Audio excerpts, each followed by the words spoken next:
And then I have in this order Vivian Scheib, Rebecca Parr, Meredith Loftus, Elizabeth Johnson, and Adam Hughes. That's who I'll call up next.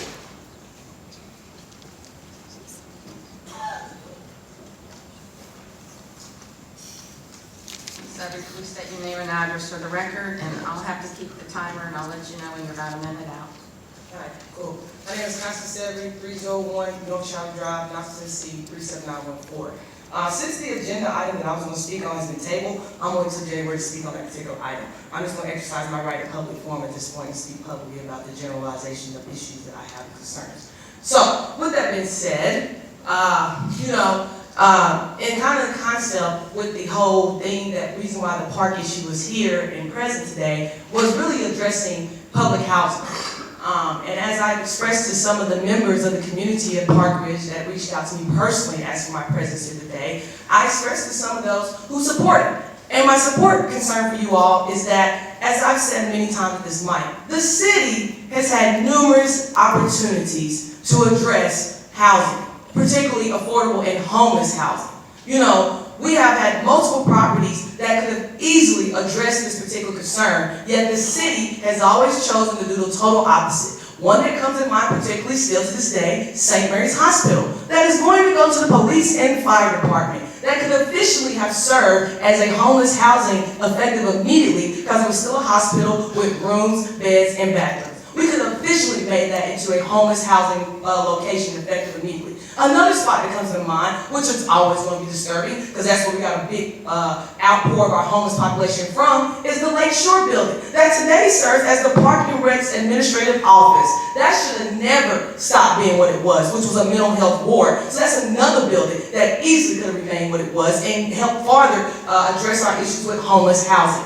Also, another bill that comes to mind, and this is why I said forewarn Knoxville, pay attention to who you vote for, and the reason why we don't vote entertainers into office is like people like Glenn Jacobs, who want to take Rule High School and tear it down for millions of dollars, is another location that could have been used for homeless housing. So, when we talk about housing issues, period, and weeks ago, Madeleine Harris sat herself and said we have 4,500 housing units, which I'm sure many of us here in the public today are still wondering where those houses are at. This is why we have issues, because these leadership individuals don't listen to the public. So guess what, Knoxville? We are exactly about 55 minutes away from polls closing. We are roughly about 2 hours away for the new day that I have been hoping and waiting for. This is why you vote, Knoxville. This is why you learn the platforms of your candidates, Knoxville. This is why you make sure that your representation is your voice. Aren't you sick of the affluent and wealthy to have the only representation of voice here?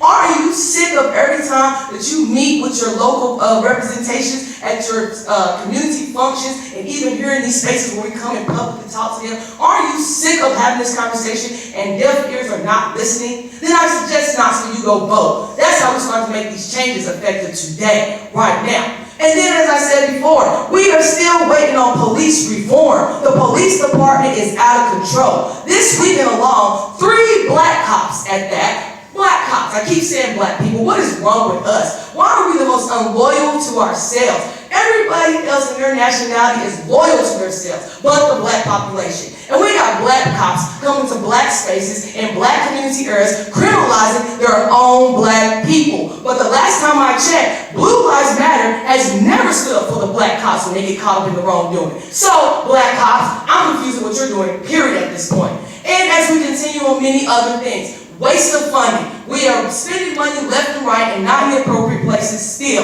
We are still dealing with multiple issues with our schools. We are still dealing with predators in our communities. Knoxville has 255 unsolved murder cases to date today. And one of those black cops that was harassing black people this weekend, he's a homicide detective. I wish he would use that same energy towards solving some of these murder cases. You have so 1 minute. Can have 1 minute.